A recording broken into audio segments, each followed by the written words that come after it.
논어에 보면 이런 이야기가 나와요. 어느 날 공자의 제자였던 자공이 스승인 공자한테 찾아와서 여쭤봤어요. 나라가 튼튼히 세워지려면 무엇이 필요하겠습니까? 그랬더니 공자가 세 가지를 이야기합니다. 이 공자의 정치 철학이에요. 철학. 첫째는 군비다. 국방이 튼튼해야 된다. 두 번째는 경제, 식량이 중요하다. 세 번째는 신이 신뢰받고 믿음이 중요하다. 다시 자공이 물었어요. 그 중에 부득이한 사정으로 꼭 하나를 뺀다면 무엇을 빼야 될까요? 그건 당연히 국방, 군사력, 그걸 빼야지. 그러면 그 두 가지 중에서 또 하나를 뺀다면 무엇을 빼야 될까요? 그건 식량이다. 경제. 그 말이 무슨 말이겠어요? 어떤 것보다 가장 중요한 건 나라가 끝까지 세워져서 번영하고 발전하고 성장하려면 나라뿐만이 아니겠죠.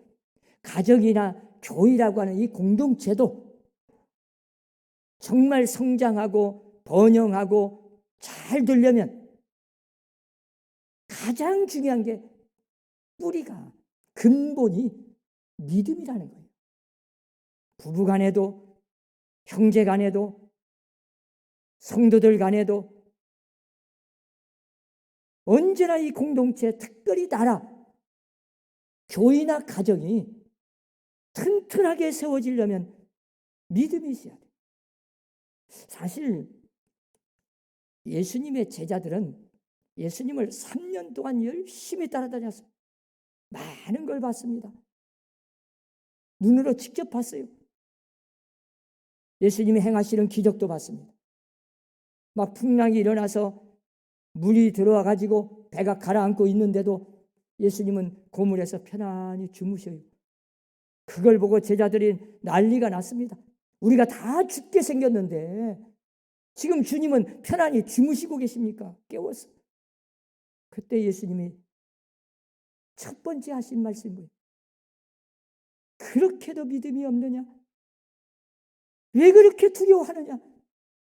전능하신 하나님 아들이 내가 여기에 있는데 무엇이 그렇게 두려우냐? 지금까지 한두 번 봤냐? 내가 한두 번 너희에게 보여준 일이 한두 번이냐? 뭘 봤냐 도대체 지금까지?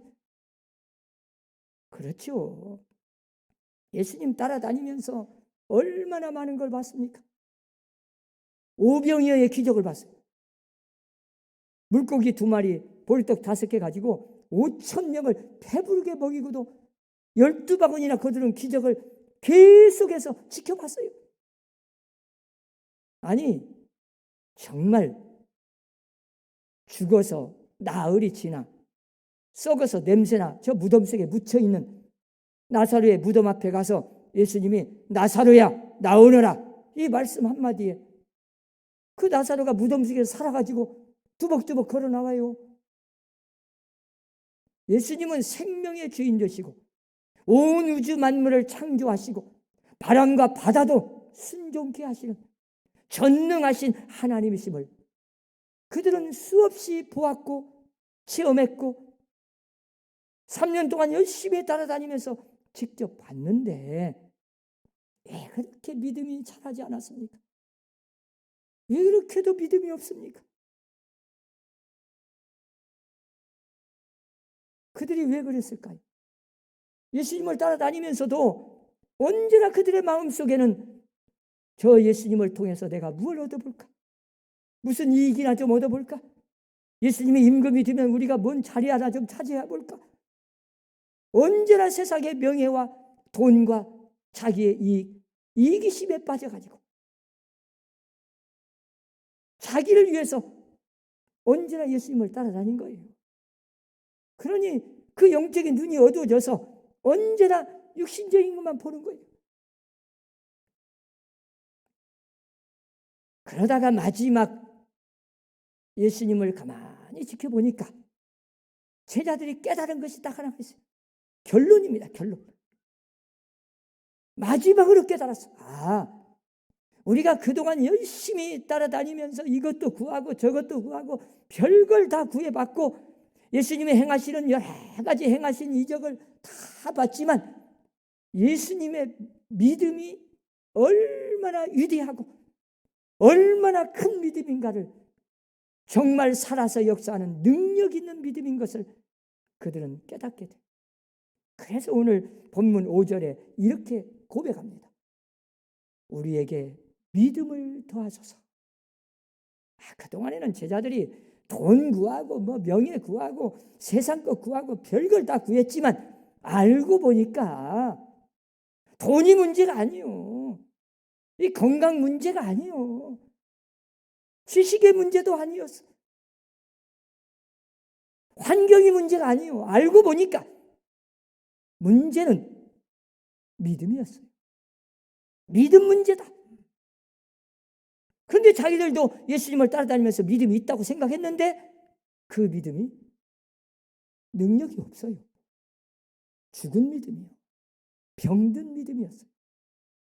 그래서 그들은 우리도 좀 예수님처럼 능력이 있고 살아있는 역사가 나타나는 큰 믿음, 예수님 같은 그 위대한 믿음을 우리에게도 좀 주시옵소서. 이걸 제자들이 깨달은 거예요. 그렇게 구할 때 예수님이 뭐라고 답변하십니까? 잘 보세요.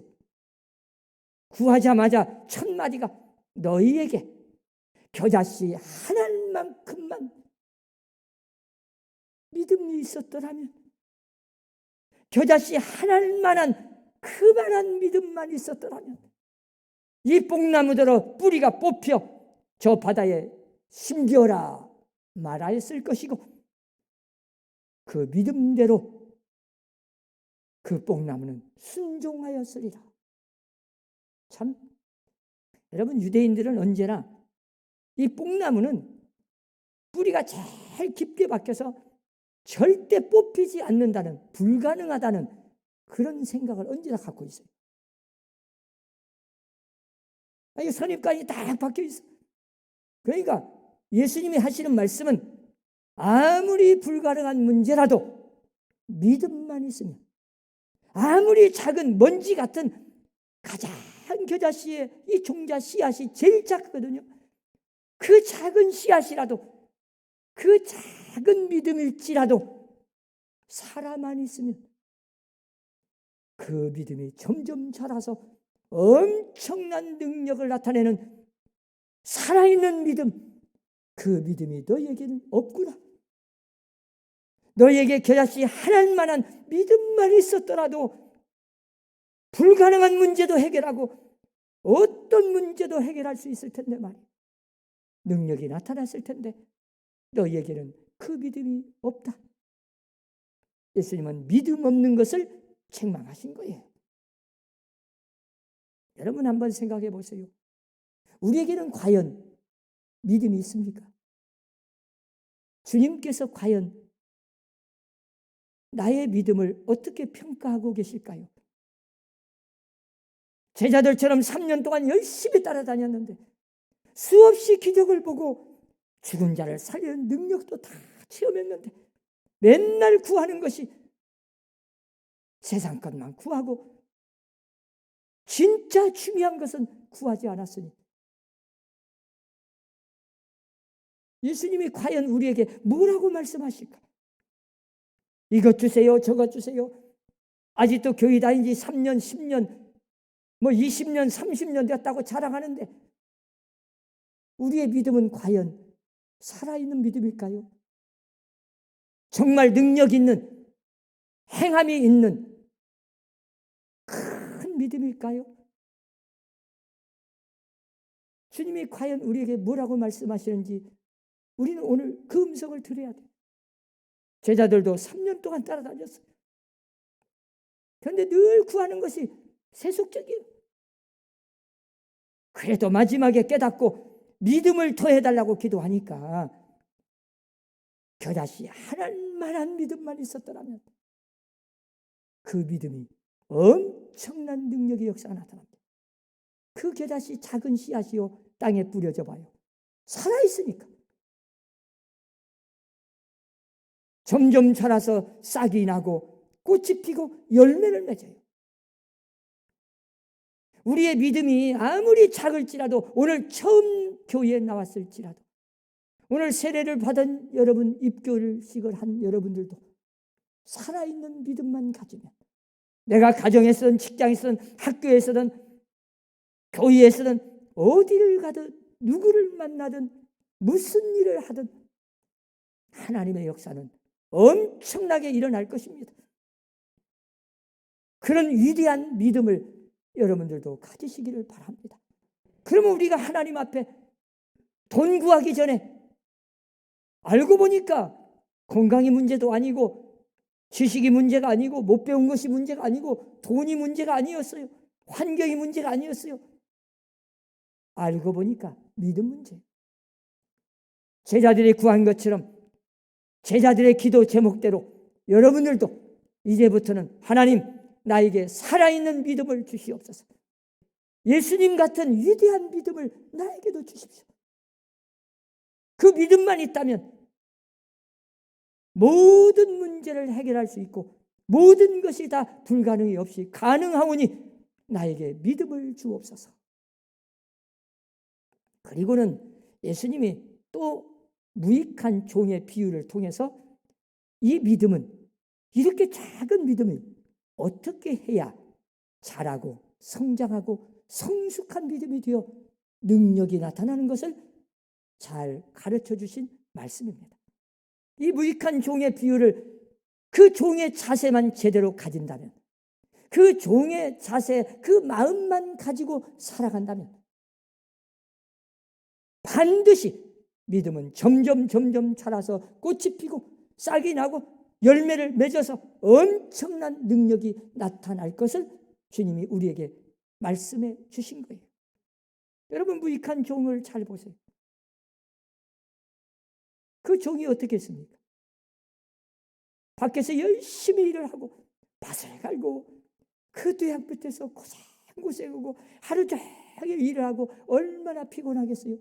집에 돌아왔는데 주인이 너 참 수고했다, 고생했다, 이제 좀 쉬어라, 그렇게 말하겠느냐?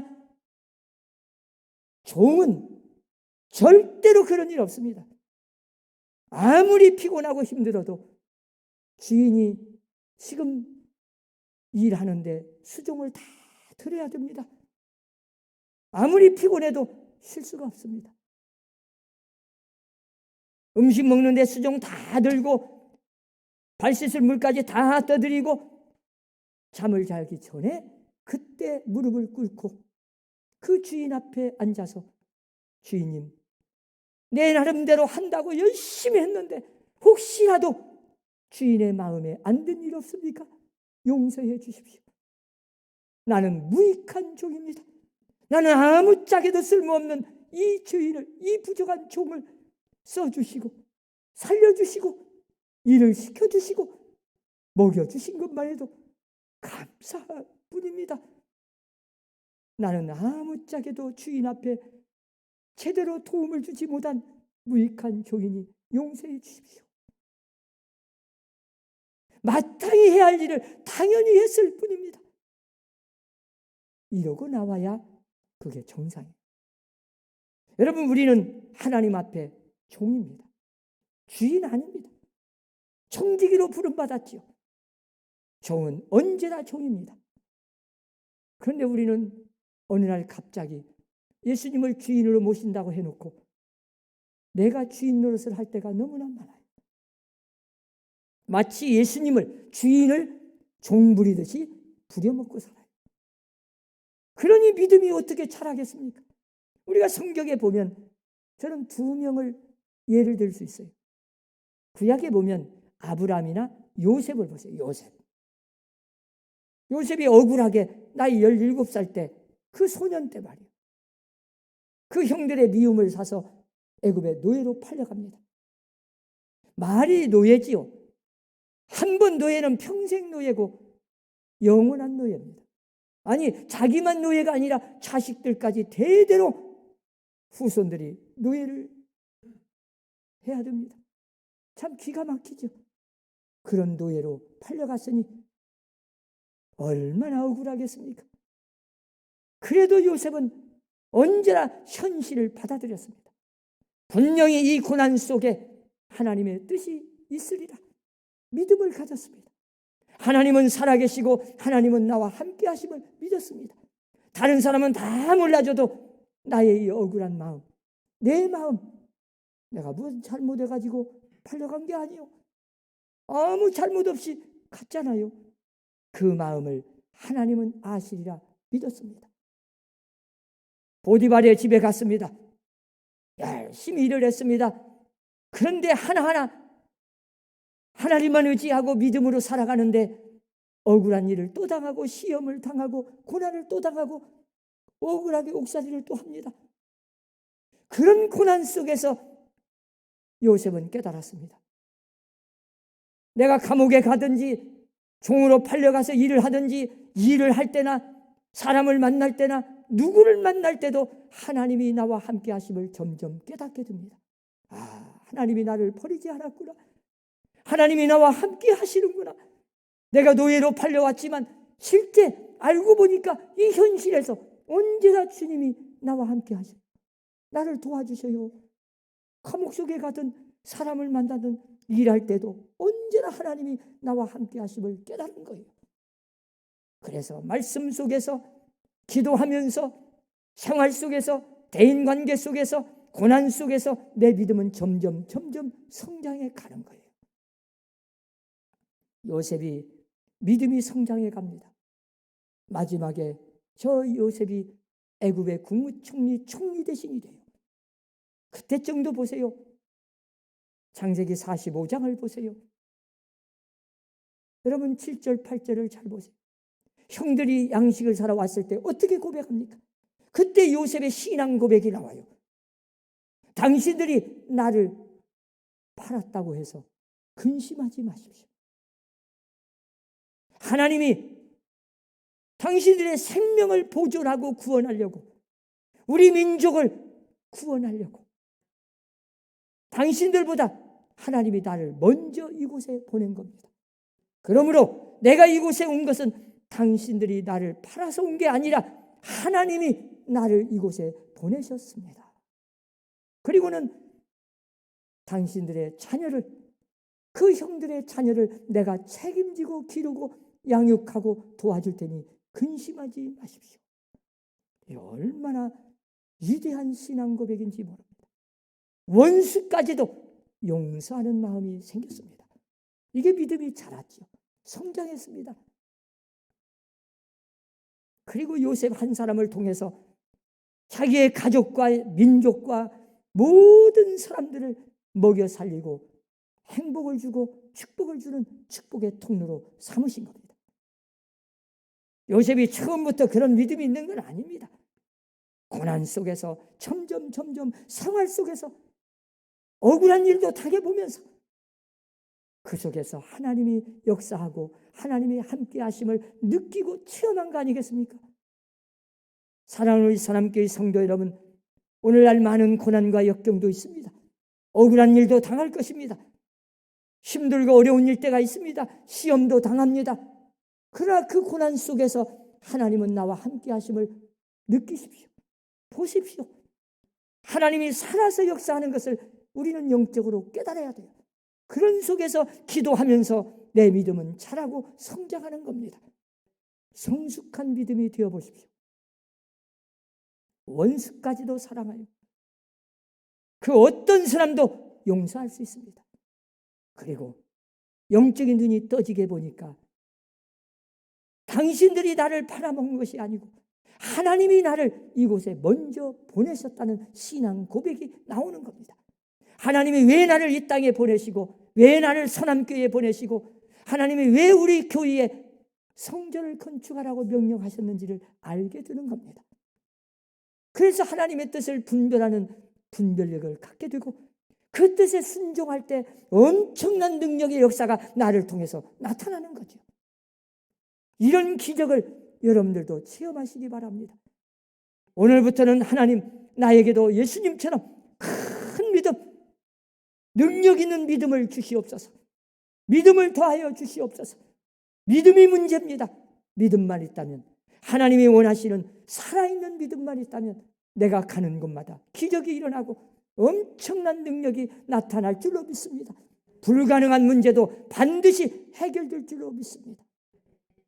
우리가 믿음 없이 생각할 때는 정말 이런 일이 가능할까? 너무 힘들어가지고 낙심되어가지고 절망해가지고 불평하고 원망할 때도 있습니다. 믿음이 없을 때는 안 될 것 같고 의심이 생기고, 어떤 분은 저한테 전화 왔어요. 목사님, 이 코로나 같은 위기 속에서 경제가 얼마나 어려운데 무슨 성전을 건축하기가 생겼어요? 너무 힘들지 않겠어요? 지금이라도 포기하면 안 되겠어요?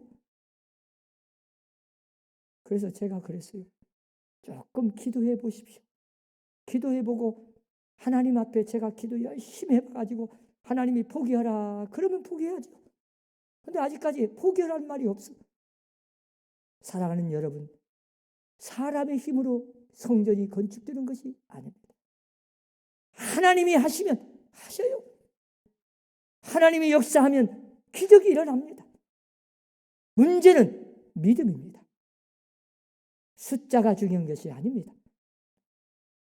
물질이 문제가 아닙니다. 중요한 건 하나님이 살아계심을 믿는 믿음, 언제나 불가능한 문제도 해결할 수 있다는 믿음, 하나님이 원하시는 살아있는 믿음을 가져서 여러분의 생활 속에서 기적이 일어나고 언제나 하나님의 역사를 체험하는 살아있는 능력 있는 행함 있는 믿음을 가지시고 가정에서나 직장에서나 교회에서나 영향력을 끼치는 축복의 통로로 쓰임받는 성도들이 다 되시기를 주의 이름으로 축원합니다. 기도합시다.